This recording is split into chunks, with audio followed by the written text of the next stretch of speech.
ধরা যাক আপনার নাম লিন্ডা, আমির কিংবা নবী, তাহলে সৌদি আরবে কেউ আপনাকে এই নামে ডাকতে পারবে না, কারণ এসব নাম দেশটিতে নিষিদ্ধ।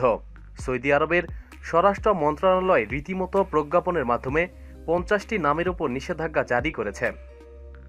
আর এর ফলে এসব নাম কেউ তাদের পরিবারের কোনো সদস্যের জন্য রাখতে পারবেন না।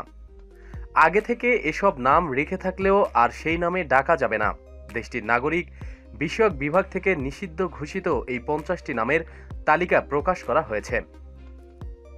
বেঞ্জামিন নামটিকে আরবিতে উচ্চারণ করা হয় বেনিয়ামিন। ইসলাম ধর্মের নবী হজরত ইয়াকুবের ছেলের নাম ছিল বনি আমিন। তবে এটাও ঠিক যে ইসরায়েলের প্রধানমন্ত্রীর নামও বেনিয়ামিন নেতানিয়াহু। এছাড়া তালিকায় থাকা কিছু নাম ইসলামপন্থী নয় বা ইসলামের মূলনীতির সঙ্গে সাংঘর্ষিক বলে নিষিদ্ধ ঘোষণা করা হয়েছে বলে ধারণা করা হচ্ছে।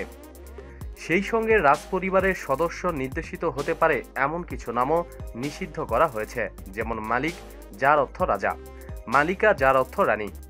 যেসব নাম নিষিদ্ধ করা হয়েছে সেগুলো হলো মালাক, আব্দুল আতি, আব্দুল নাসের, আব্দুল মোসলেহে, বেনিয়ামিন, নাসির, ইয়ারা, সিটালফ, লন্ডন, কিতাজ, বাররাহা, আব্দুল নবী, আব্দুল রাসুল, সোমাও, আল মামলাকা, মালিকা, মামলাকা, তাবারক, নরদিন, সান্ডি, রাম, মালিন, ইলাইন, ইনার, মালিকুতিনা, মায়া, লিন্ডা, রান্ডা, বাসমালা, জিব্রাইল, আব্দুল মুইন, আবরান, ইমান, বায়ান, বাসিল, উরিলাম, নবী, নবিয়া, আমির, তালিন, আরাম, নারিস, রিতাল, এলিস, লারিন, কিব্রিয়াল ও লরেন।